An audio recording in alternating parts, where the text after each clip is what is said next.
what I want to do in this video is really just expose you and introduce you to the idea of even what a computer program is. And just in case you want to follow along, and I highly recommend you do that because the real way to learn computer science is to really fiddle with things yourself, this is a Python environment. So I'm going to be doing a lot of the programming in Python. And right here, the environment is called PyScripter, PyScripter. It's free. It's an open source piece of software, and I'm using Python. I believe I'm using Python 2.6 or 2.7. As long as you're using Python 2, your examples will be the same as mine. They'll work the same way. If you use Python 3, you're going to have to use slightly different variations every now and then to make it work properly. And I'll try to make notes for those when they occur. So let's just start writing ourselves a computer program. And what's cool about this is we can write our computer program right here. And really, we're just editing text in a file. That's all it is. It's a set of instructions. And the computer is just going to start, for the most part, at the top of this file and just go down and read the instructions. Although you'll see later on that there's ways to tell the computer to jump around and loop around within the instructions so it can do things over and over again or skip other things. But with that said, let's write ourselves a simple program. And while we do this, we'll expose ourselves to some of the core concepts that exist within a computer program. So one of the main, so let me just write a very simple computer program. So one very simple computer program would literally just be an expression. So so let me just write print 3 plus 7. So it's literally just going to take 3 plus 7 and print it. It's going to pass it to the print function, which comes with Python. And maybe I'll write it like this: print 3 plus 7. And so let's save this file. So there's literally only, if you think about it, only one command here at the top line. It says print 3 plus 7. Actually, let's add another command just so you can see that it's going to go from the top down. And then let me add another one: print 2 minus 1. And then let's do print. This is a chunk of text. And let's see what this computer program right here is going to do. So let me save it. I've saved it as the file testarea.py. Tells that's the .py signifies that it is a Python file. And now let me run the program. And what's nice about these development environments, these IDE, integrated development environments, is that you can kind of type and run your programs in the same place. And it also color codes your text so you can see what's a function, what's not a function, the different data types. And we'll talk more about data types in the future. But let's just run this program to see what happens. So there we go. We ran it. So it printed 10. Then it printed 1. Then it printed, this is a chunk of text. So it did exactly what we told it to do. And it did it in the order. It started up here. It evaluated 3 plus 7 as equal to 10. And then it printed it. And it printed 10 here. Then it printed 2 minus 1. Then it did that there. And then it printed, this is a chunk of text. Now, one thing I want to introduce you to fairly early on is the idea of data types. So even when you saw this example, you might have had the gut feeling that, look, there's something kind of different about a 3 or a 2 or a 1 or a 7 and this chunk of text. This is a number. I can kind of just, I feel like I can just kind of add numbers. They're representing some type of quantity, while this over here is representing, well, it's representing a chunk of text. And your intuition would be right. These are different data types. The 3's and the 7's and the 1's, these are numeric literals. And in this particular case, they are integers. And this right over here, this is actually a string, which is a word you'll hear a lot in computer science. And it's really referring to a string of characters. And if in Python, we can actually ask it, what are the types of these things? So you can pass them to the function type. And so now it should print the type of 3 plus 7, not just 10. So let's try that. And I'll just print 2 minus 1 to just show you the difference. And then I'll print the type of this chunk of text. And so let's save it. I'll just type Control S. That's a shortcut to save this. And then I'll try to run this program. So there you go. It evaluated this statement. And to evaluate this, it starts on the inner parentheses. 3 plus 7 is 10. Then it tries to take the type of 10, which is a type int. And then it prints that type int.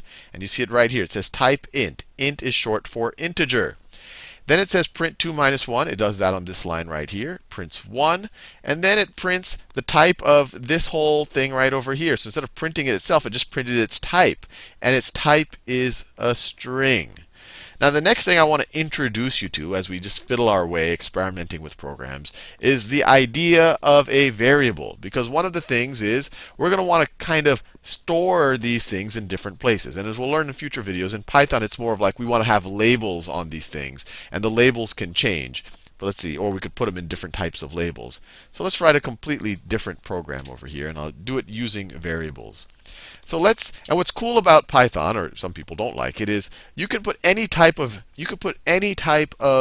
data in any type of variable. So you could say A is equal to 3 plus 5. And then we can say B is equal to, let's say, A times A times A minus 1. And then you can say C is equal to maybe A times B. And then you could have something like, and then I'll put some space here just to make it look a little bit cleaner. C is equal to A times B. And then we can say, let's print C.